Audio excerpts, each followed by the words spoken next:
Good afternoon, everyone. I'm doing a review on the on a Wilson Combat recoil spring and guide rod system that I'm using on my Kimber Pro Carry 2. Before we get into this video, let me go ahead and show you clear and safe.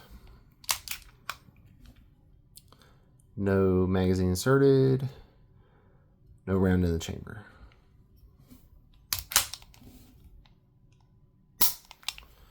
So yeah, if you have a Kimber, I guess the Pro Carry 2 or any 1911 that has this feature, you'll know, like for this one specifically, you have a I guess what they call it, a reverse guide rod plug. So there's no cap over this that you have to undo to get your recoil spring out. This is all captive in here, and I'm going to show you all this here in a second. The reason I wanted to change this out was because I was tired of having to need a tool to take this thing apart. I don't think you should need a tool to do like basic takedown of a firearm. Obviously you'll need tools to remove things like the grip panels or things like that, but you don't need to do that for cleaning and maintenance of your firearm. You just need to be able to take it generally apart. In this case, get your slide off, your barrel, and be able to clean everything, apply your lube, and reassemble. So this is the stock recoil spring guide rod and the reverse cap. So this would be its orientation in the firearm. So especially with these Kimbers, that you got to have a tool to do it. And for me, I'm using a really small Allen key to hold this in place. It's kind of a pain, just the fact that you need that, right? With this one, it's toolless. So you'll notice on the guide rod, there is no hole. And I'll turn it the other way. There's no hole for a tool. And there is a specific way to take this down, and I will show you that here in just a second. And there's a couple other YouTube videos on this, on specifically this gun and how to install this and take it apart. But I just figured I would do my own and kind of show you. So yeah, let's go ahead and take the firearm apart. So we showed cleared and safe. So with this one, you got to get it pulled back to its takedown point.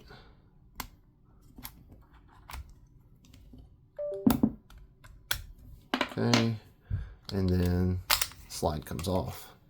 Now what you got to do, and what you got to be careful is now that you're here, you notice that I put my thumb over this. You can cover this because this might want to shoot out, but tends to stay in there fairly nice. So what you do now is that you now take it up and it'll want to come out. So like I said, this is it's a Wilson Combat flat wire recoil spring system. So yeah, it's the Wilson Combat, they're flat wire, the one they're famous for, rated for 40,000 rounds is what they state. So yeah, I swear by their products because I have another 1911 GI that I've run in it since pretty much soon after I had that firearm was given to me by my grandfather. I put it in there because I was having some issues with it, and I haven't had an issue since. I swear by these flat wire recoil springs. They make them in different weights. As far as weight, you can look up for your firearm, and I don't remember what it is specifically, but I looked it up for this, and I ended up going with whatever the stock weight was for this. The guide rod, it's a longer guide rod, and then what you'll get in the kit is those two items plus this cap here. Sorry, this thing's super oiled up. I just cleaned it after shooting it, but yeah. So that's your what would be, I guess, your reverse plug or whatever they call it, and it would just fit in there like so. And it's a snug fit, but it's not impossible to get out. So there we go. The fitment of everything. So this guide rod, you know, it goes in, and you'll notice that it's in there. There's no slop, no play in it. It's a Wilson Combat product, so they're known for these types of upgrades. So I don't know if it's their bread and butter, but I'm assuming a lot of people buy these parts off of them, and I've bought quite a few now. So just the fact that you can now take this firearm apart without needing a tool, I think is great. But I just wanted to show it to you. The reassembly is pretty straightforward. Put your cap back in there, and you're going to take your recoil spring and your guide rod, and you've got those two notches. Those are going to go down to the barrel, and you have this notch back here. That's for your link. It's going to ride in that. Okay, so what you're going to do, the best way to do this is kind of put your hand over it so you can kind of cover everything, and then start pushing it in. And you, like I said, it's I'm still trying to learn this. I'll learn this off of another YouTube video. But the fact that you can now take it apart and not need a tool is a game changer. At least for me it is. I'm tired of looking for that little Allen key that I always lose. Okay, so now it's in this position. So it kind of wants to rock out a little bit under its tension. So best thing to do is just keep your hand over it like so. Make sure your barrel link is up and that it can ride in that groove on the guide rod. Now for the reassembly, so see, I still got my hands over it.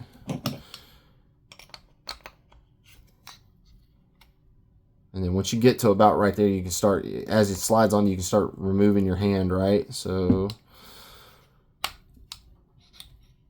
okay, and then we're back to here and making sure that your link is lined up in the hole, which mine is.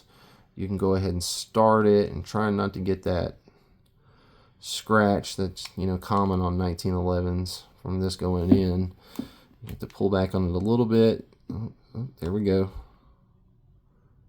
Without it touching the frame, get it positioned about right. Get it to its point, that notch on the slide, and boom. Now she's back together. So, yeah, you know, I just wanted to do my own version of this video. Something I like to do on my channels is, you know, if you watched any of my videos, they're all in a long form. I do no editing on it, because if you see me mess up, you're going to see it on camera. If you're going to see the firearm do something that it's not intended to do, it's on camera. There's no editing involved. I'm not trying to sell you something that I wouldn't own myself.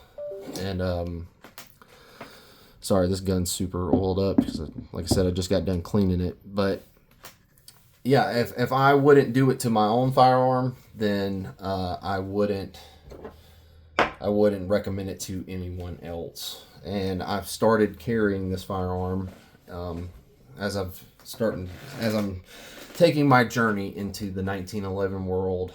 This firearm has been great, and I do love it, and it's one of my new favorites. So like I said, I did test this out. I do know that recoil spring does work, and I can post a link in the description for it. It's off of Wilson Combat for that, if this is a route you want to go. There's other YouTube videos, and there's another YouTube channel, and I forget the gentleman's name, but he did it on this exact firearm, and he shows you, you know, from takedown to reassembly on how to do it. But it's that's a great video. And if like I said, I'm kind of new to YouTube and everything. If I can find that video, I'll link that in my description as well, if that's possible for me. If you want to learn how to do it, because he even puts in the spring weight in there, so you know exactly what you're buying. And I think whatever, I looked it up myself too, and I don't remember the spring weight off of it, but whatever's going, the spring that's going into it is the stock weight for this, whatever this spring was. And another thing too, on another reason why you should do it, if you look up the specs on this recoil spring here, and I was kind of shocked to learn that it's only rated for 800 rounds, this spring. And you can Google that. You can look it up on Google, on the internet, through forums. I found that answer multiple times. These are rated for 800 rounds before you start having issues with the cycling and the operation of this firearm. I wasn't having that issue. The whole reason I wanted it was because of the toolless takedown. But I was kind of shocked that a company like Kimber, I guess, I'm learning about 1911s as I go, and I just assumed Kimber, as being an upper, I'd always assumed they were like an upper level, 1911 company that, for 800 rounds off of that, like I'll shoot that, and if I can get the range time in, I can shoot that, in probably 6-7 months off of this firearm. So,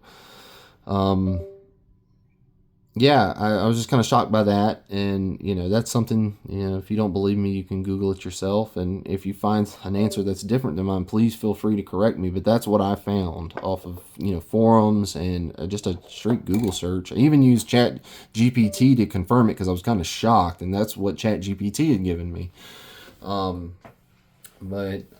Yeah. I hope that this video helps you, and if you do have this firearm, it's a great firearm. I love this firearm. It shoots great, it's accurate, it's reliable. I was just, and I'm not into adding things to my firearm that aren't going to improve the reliability of it, and this was definitely something that was going to do that. So if this helped you, I'm glad it did. If it didn't, then thank you for watching. But yeah, if you have any questions, just hit me up in the comments, and I'll try to add the links in the description that I mentioned that I would.